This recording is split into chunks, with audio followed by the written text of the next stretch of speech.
Video begins, showing archival footage of Gandhi and the Indian independence movement, which then glitches and fades to black. What if one man's peaceful protest was just a whisper in the wind? Imagine a world where Mahatma Gandhi's movement, his philosophy of non-violent resistance, never took root. What if India never gained its independence in 1947? It's a staggering thought, right? The world we know, the very balance of power, the map on our walls, it would all be completely different. For over 2 centuries, India was the jewel in the British Empire's crown. Without Gandhi's successful push for independence, the British Raj might have persisted for decades longer. Picture this, a world where the sun never sets on the British Empire, not as a quaint historical phrase, but as a 20th century reality. Britain, bolstered by India's vast resources and manpower, could have maintained its status as a top-tier superpower, rivaling the United States and the Soviet Union during the Cold War. This would create a three-way global standoff instead of two. The political chess game would be infinitely more complex. Would India, still under British rule, become a massive military base for the Western Bloc? Absolutely. The geopolitical map of Asia would be redrawn.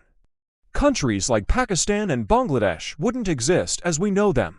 The entire dynamic of the non-aligned movement, a group of nations that chose not to side with either superpower, might never have formed. As one of its key founders, India would still be a colony. The fight for independence wouldn't have just vanished, though it likely would have turned violent.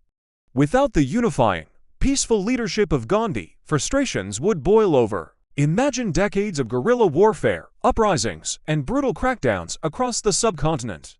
This prolonged conflict would have been devastating, potentially leading to a partitioned India, but one carved out by war and radical factions, not political negotiation. The ensuing instability could have made the region a hotbed for proxy wars between the US, the Soviets, and the British Empire. The impact wouldn't stop at politics. Think about the civil rights movement in the United States. Dr. Martin Luther King Jr. was deeply inspired by Gandhi's Satyagraha, or Truth Force. He saw it as a blueprint for fighting racial segregation.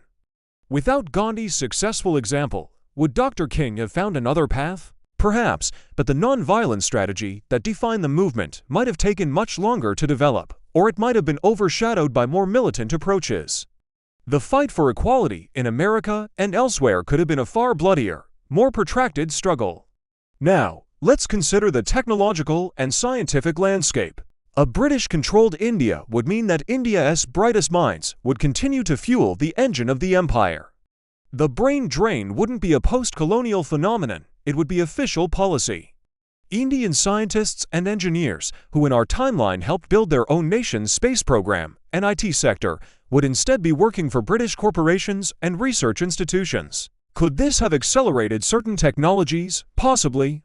With the combined intellectual might of Britain and India focused under one banner, perhaps we'd have seen faster developments in computing or aerospace, driven by the relentless competition of a three-way Cold War. But at what cost?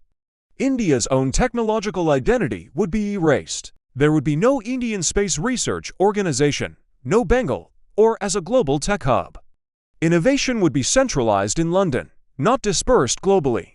The world would be less multipolar, less diverse in its sources of scientific advancement. And what about the human cost? Life for the average Indian would be vastly different. The social fabric would be stretched to its breaking point. The caste system, which the British often exploited to maintain control, might have been even more rigidly enforced. The famines and economic exploitation that characterized colonial rule would have continued, stunting the growth of a nation of hundreds of millions. Culturally, the world would be poorer. Gandhi's success didn't just free a nation. It unleashed a wave of cultural pride and revival. Without it, the vibrant explosion of Indian cinema, literature, and art that we've seen over the last 70 years might have been suppressed. The global spread of yoga, meditation, and Eastern philosophy, heavily popularized after India opened up to the world, would have been significantly delayed. The world's cultural diet would be far less rich. In this alternate timeline, the very idea of post-colonialism wouldn't exist.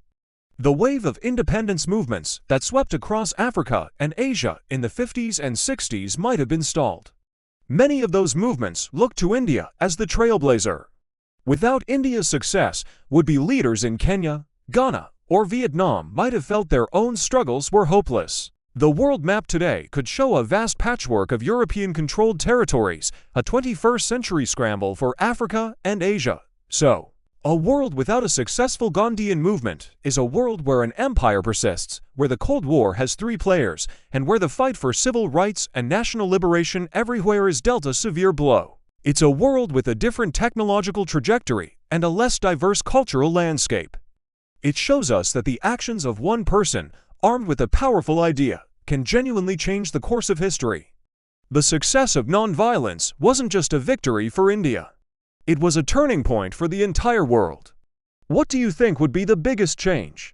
If you found this journey into an alternate past as fascinating as I did, make sure to hit that like button and subscribe for more deep dives into history's greatest what-ifs. Don't forget to share your own theories in the comments below. I'd love to read what you think. Thanks for watching, and I'll see you in the next one.